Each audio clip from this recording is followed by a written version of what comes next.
Today, we are going to break down the absolute core principles from James Clear's monster of a bestseller, Atomic Habits.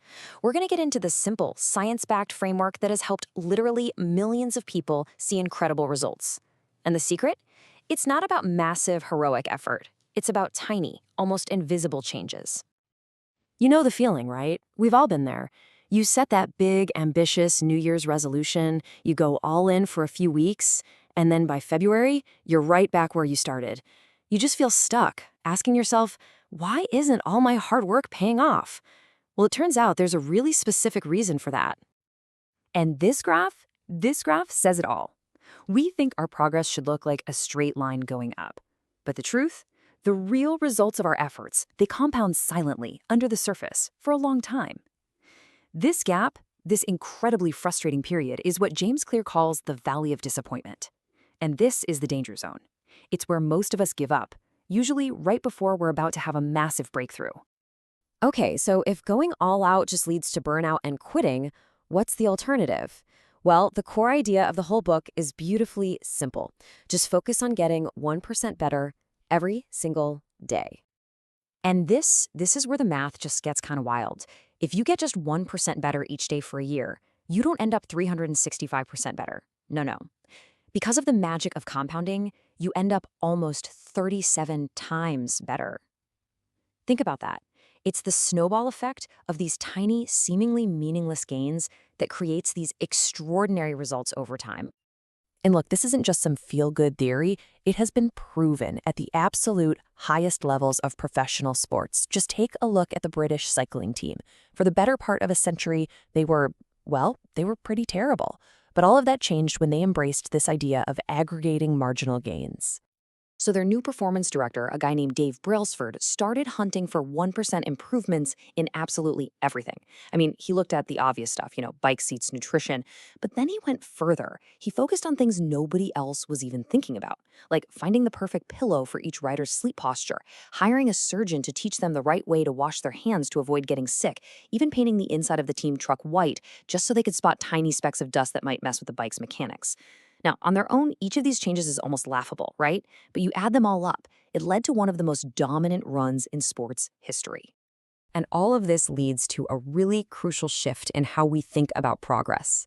Clear argues, pretty convincingly, that we should basically forget about setting goals and focus on building systems instead.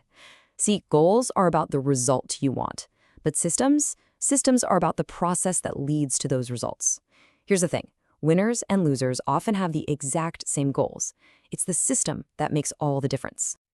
This quote, which was famously posted in the San Antonio Spurs locker room for years, is the perfect metaphor for the system-first mindset. You don't get obsessed with splitting the rock. You just focus on the system, the simple process of picking up the hammer and swinging it again and again and again. You trust that eventually that 101st blow will come and the rock will break. That's really the whole philosophy right there. So the big question is, how do we actually build these systems? Well, Clear gives us a super simple 4-step framework, and we're going to start with the very first law, make it obvious.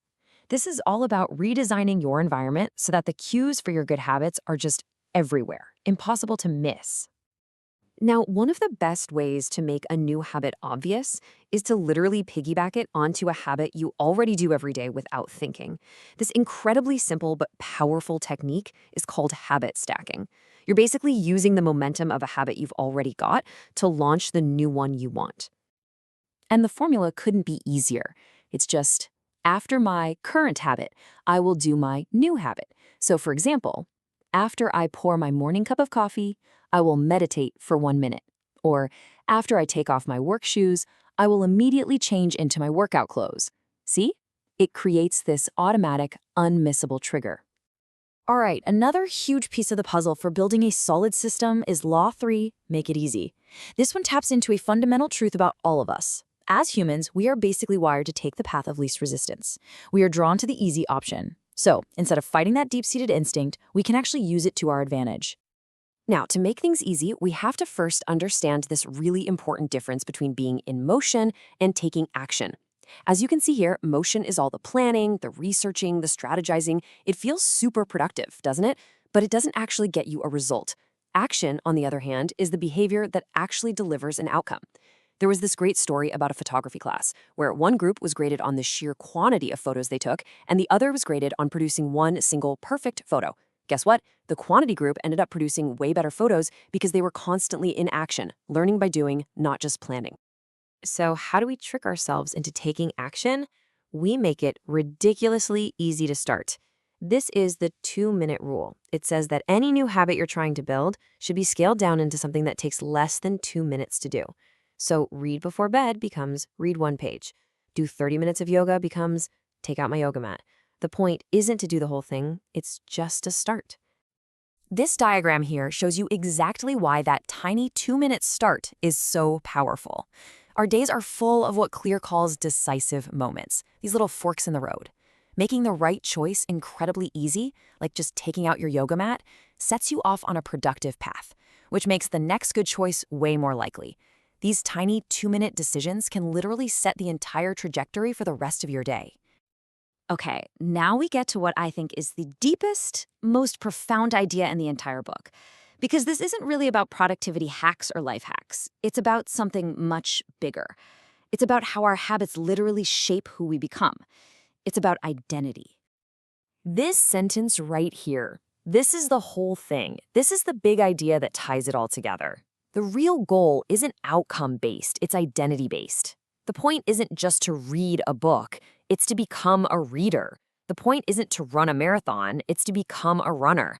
Every single small action you take is like casting a vote for the type of person you want to be. And maybe the most empowering part of this whole idea is that you don't need to be perfect at all. It's not about winning every single vote every single day. It's just about winning the majority. So you missed a workout? Okay, that's 1 vote against. As long as you keep showing up and casting more votes for the identity you want, the evidence starts to pile up, and you actually begin to change how you see yourself.